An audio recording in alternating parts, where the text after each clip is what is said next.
What's up? This is Adam here, aka Cena Guy. Right, next movie review on a new franchise which I recently started. If you check out my review previous to this one, I started on the Karate Kid films. I stated that Karate Kid, the first movie, was one of my childhood favourites, and indeed it was. It was a film I watched countless times. My late mother, God bless her soul, introduced me to that movie because I love karate. I did when I was young. I held a brown belt in karate at the time. I was really into it. It was a hobby, and I loved any movies, with like the karate nature. And one film she introduced me to was Karate Kid. Loved the movie. Please check out that movie review. It's all there about why I love the movie and how I feel about the movie in general, basically. But here we now to review the sequel to that movie, The Karate Kid 2. Okay. I'm going to put it straightforward. Karate Kid 2, in my opinion, brilliant sequel. Absolutely brilliant. It's how a sequel should have been made. And we know what sequels are all about. Yes, carrying on from the previous movie, but that's usually where the problems arise. Because some people say that sequels are never as good as the original movie. Okay. Now, there's some people out there, and I agree with some of them, some people say that sequels are better than the originals. And in rarer cases, that has been the case. Take the Terminator films, for example. I think, despite Terminator 1 being a masterpiece, I thought Terminator 2 was more better than the first movie. But not knocking the first movie, I thought Terminator 2 was better than the first movie. Some people say the same things about the Alien films. They say Aliens was better than the first movie, Alien. You know what I mean? So in some rare occasions, sequels are better than the first movies. But the whole point of sequels is it's to make it better than the first movie. The more sequels you do, it's supposed to make the film better as it goes along. The franchise better as it goes along. Sometimes it works, sometimes it doesn't. Now, if you were to tell me that Karate Kid 2 was better than the first movie, there'd be some cases where I'd find that hard to argue with. Because Karate Kid 2, I think, is a brilliant sequel. Absolutely brilliant. It's how a sequel should have been made. And everything they did was spot on in making this sequel, a solid masterpiece. I mean, when it first came out, people didn't talk about it as much. I've looked at some of the interviews online with Ralph Macchio, and not many people talked to him about this movie, Karate Kid 2, and I think that's a damn shame. They only seem to ask him about the first movie. They don't ask him about the third movie because everyone thought that movie was shit. That's going to be another review for another day. But Ralph Macchio, he mainly talks about the first movie more than any of the others, but this one doesn't really get brought up as much, and I think that's pretty sad. I mean, in terms of special features in this edition, I'm actually surprised. I mean, the first movie actually got like a commentary feature or something. This one hasn't. And it's a shame because I would have liked to know more about this movie, about how it was made and the opinions from the actors, Ralph Macchio or Pat Morita. But I think Pat Morita passed away by then, so they couldn't do like a feature like that. But so there's nothing really much to say about the special features, which is a damn shame. I mean, this is on Blu-ray. I owned it on DVD previously, but I wanted to get it on Blu-ray along with all the others because I'm a big fan of this franchise. Okay, 1986 this movie came out. It was a good year of movies. Its official release date was June 20th of 1986. A budget of $13 million and made $115.1 million at the box office. And again, brilliant sequel. And I'm going to get to why I think this movie is a brilliant sequel, starting right now. Bear with me. Right off the bat, this movie takes place right after the first movie. Yeah, at the All Valley Centre, where Daniel has just won the tournament. The scene opens up with Martin Covey inspiring his role as John Kreese. He takes his frustration out on Johnny because he did not win the tournament. The Cobra Kai gang is leaving the karate dojo because John Kreese has now shown his true colours. I think he's an asshole. And despite the Cobra Kai doing their best in the tournament, it wasn't good enough for him, and they feel like he's been, a bit of a prick. This results in a comedy scene where Mr. Miyagi honks his nose after when John Kreese fucking punches through the car windows after trying to attack Mr. Miyagi. So a good little opener. It took place right after the first movie, but right off the bat after that, it takes place 6 months later. We learn that Elizabeth Shue, who didn't inspire his role as Ali in this movie, which was pretty sad. But her character, Ali, has left Daniel for a football player, because Daniel's just come back from a senior prom. So we know right off the bat, Ali will not be in the movies from now on, which is kind of a shame because I thought Elizabeth Shue did a great job of her character in the first movie. Okay. Mr. Miyagi receives a letter from his old girlfriend in Okinawa, the place where Mr. Miyagi was originally from before he came to America. He is informed in the letter that his father is very sick and dying. And when I said in the first movie where I said it was really nice to know more about the characters, but we learn more about the characters more deeply in this movie, especially on Mr. Miyagi's side. I mean, in the first one, we learn more about Daniel, about the fact he was alone with his mother, not happy about going to Reseda, moving away from all his friends and all that kind of stuff, and he doesn't have a father and all that kind of stuff, and we'll learn more about his background. Well, now in this movie, we'll learn more about Mr. Miyagi's background, about why he left Okinawa and all that kind of stuff. Mr. Miyagi basically tells a story to Daniel about the circumstances as to why he left, basically. And basically, the story was he had a best friend by the name of Sato, who's played by Danny Kamika. Yeah, Kamikona, sorry. Danny Kamikona, that's right. He's passed away now, he's no longer with us, but he's been in other films like Robot Wars and Hawaii 5 and all those other kind of films. Series. But anyway, he had a best friend by the name of Sato, and Mr. Miyagi's father taught them both karate. So they both had the same lessons. Anyhow, Mr. Miyagi fell in love with this woman, and it was arranged by her parents that she was to marry Sato. And Mr. Miyagi went up against the tradition to flee from Okinawa and marry her. And Sato's held a grudge ever since, thinking that his honour's been broken and betrayed by Mr. Miyagi, and he's been seeking revenge ever since. So Mr. Miyagi thought it was the right thing to flee from Okinawa to avoid battling a fight to the death, basically. But then Mr. Miyagi is planning to return to Okinawa to visit his dying father, knowing that he's going to come across Sato at some point and the woman who he once fell in love with. Okay. Daniel learns that the honour in Okinawa is more serious. It's all about messing with life and death. But nevertheless, he wants to be a friend to Mr. Miyagi. He wants to support him. So he goes to Okinawa with him. Okay. Right off the bat, when they arrive in Okinawa, Chozan, who's a student to Sato, lures him into a warehouse, pretending to be like a taxi service. Lures him into the warehouse to meet Sato. Sato, after all these years, still has a grudge against Mr. Miyagi, and he says that he wants to settle the score with life or death, so he's still determined to fight Mr. Miyagi. Mr. Miyagi's, like always, is avoiding fights. He doesn't want any fighting to do with his old friend Sato, and then he proceeds to go and visit his dying father, who's been in the care of his old girlfriend, Yuki.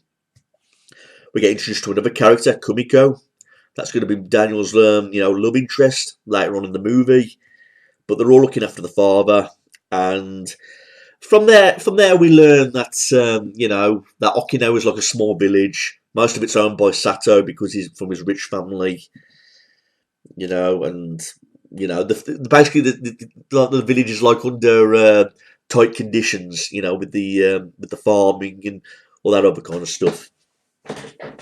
I mean, they do go deeper into the story because Daniel is now having like a bit of a feud with Chozan. Chozan's also a karate student, and only that his karate is more severe.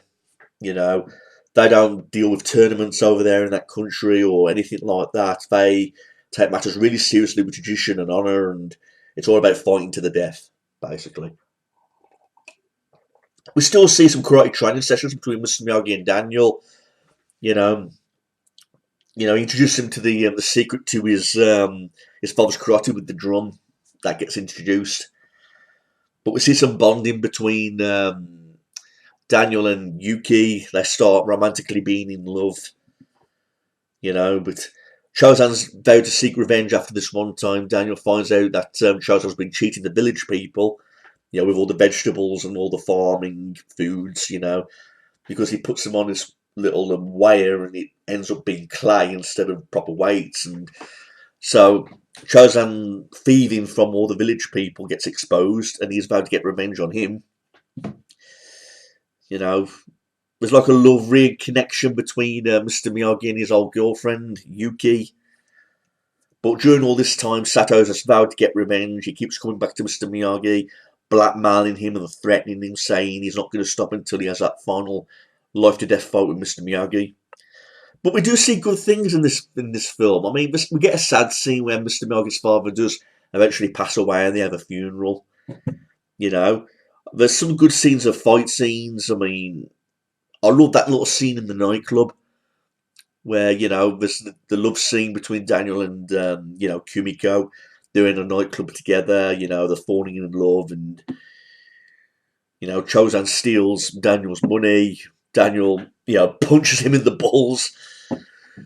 That was like after when we had like this great dance scene by Ralph Macchio. He does this, this funny, weird kind of dance maneuvers on the dance floor. But I know that scene got loads of reenactments on YouTube and loads of people talking about it and all that kind of stuff.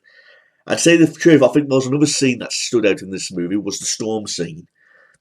Where the village is getting destroyed by the severe hurricane storm, and there's a scene where Daniel is saving a girl's life from this tower, stops her from being electrocuted, and saves her life. That's when Sato and Mr. Miyagi bond, because Mr. Miyagi saved Sato's life during the storm, and then he comes to the realisation that all the hatred all along has been all for the wrong reasons and all that kind of stuff. So, but along the way we get character development. I loved how this story continued. I mean, you think to yourself after the end of the Karate Kid 1, how can the story possibly continue?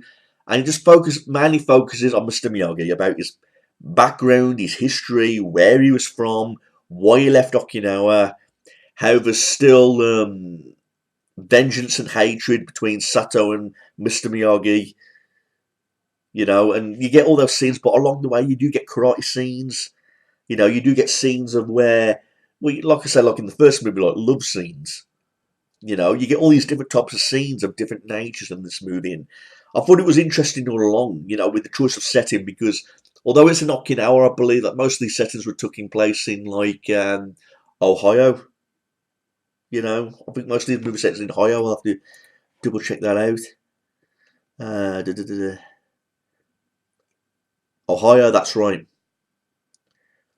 Such movie locations took place in Ohio.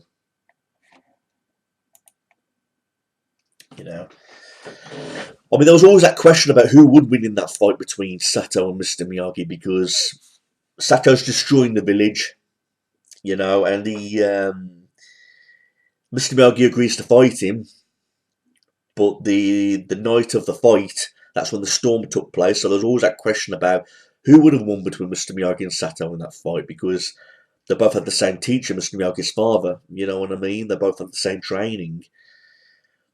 And Daniel's also in the situation with Chozan. And another scene I loved in this movie was the ice breaking scene. There was a scene in the town where they go into like this bar and people are doing bets about who could break the most ice. And obviously, Mr. Miyagi and Daniel gain more money because he does like the praying technique, chops through the ice and winning all the bets. So that was a great scene, the ice breaking scene. I love the soundtrack in this movie. Glory of Love. That was the scene where Daniel and Yuki are going sightseeing. They learn about that castle that Sato is selling all the pots to museums for, where it was traditionally held there for ballroom dancing and all that kind of stuff. So I love that song, Glory of Love. I mean, from what I understand, I was going to use that song in Rocky IV, I believe. Could be wrong about that, but from my understanding, it was going to be a song for Rocky 4 in the credits, but Sylvester Stallone didn't like it for some whatever reason. But they used it in this movie, and I thought it was very fitting. Always loved the song, and it could work for any sequence of romance and things like that. So I should have to say the ending of this movie was better than the first movie. I mean, I know the first movie had its reasons for taking place, like in the tournament where Daniel was trying to defend himself against the bullies. But here in the second movie, it's not about points. It's not about winning trophies, or winning tournaments. Because the final scene takes place between Chozen and Daniel inside the ballroom castle. And their lives are on the line. They got to fight to the death. And Mr. Miyagi informs, Daniel about this. Saying this is not a tournament, it's for real, it's all about life and death and all that kind of stuff. So it was a nice touch to go from tournament and championships all the way to life and death, you know what I mean? And this fight scene was brilliant. Back and forth, punching, kicking, karate maneuvers, Daniel even attempts to do like the crane kick on Chozen, but Chozen counters the move. That was the move that made Daniel win the tournament in the first movie, but it obviously didn't work in this case. Great back and forth fighting, and to make Daniel win this fight, he actually finds out the true nature of the drum, of Mr. Miyagi's secret to the karate, and he constantly wears Chozen down until he can't fight no more. Asks him if he wants to live or die, and he says die, and obviously Daniel does the nose honking prank and defeats Chozen, and Mr. Miyagi looks on proud. And overall, I think it's a fantastic film. It's how a sequel should have been done. People say this movie is better than the first movie. I've got a friend who says he likes this movie more than the first movie, and I find it hard to disagree with his opinions because it's how a movie should have been done. It was thought through properly. It was everything a sequel should have been. It was well thought through. They thought of a great way how to make the story continue, and they pulled it off really great with different locations, different characters, and background stories. So overall, I was really impressed with Karate Kid 2. I've seen it just as many times as the first movie because I'm into karate myself and all that kind of stuff. Thought every actor did a great job in their role. The actor who played Chozen, he's been in some other films as well. Like I said David Kamiko. I can't pronounce his last name right. The actor who played Sato, he's passed away now, but he's been in Robot Wars and Hawaii 5. It was nice to see Pat Morita come back as Mr. Miyagi and Ralph Macchio inspire his role as Daniel. So everything all worked. And to tell you the truth, I can't recall anything in this movie where I wish I would have cut some scenes out or had any disappointments or negative opinions, but there aren't any. I was really impressed with this movie. Overall, brilliant sequel. Really impressed with it. So please like, rate, and comment this, everyone, and email if you've got any questions. Thanks, everyone. Thanks for watching. Peace out.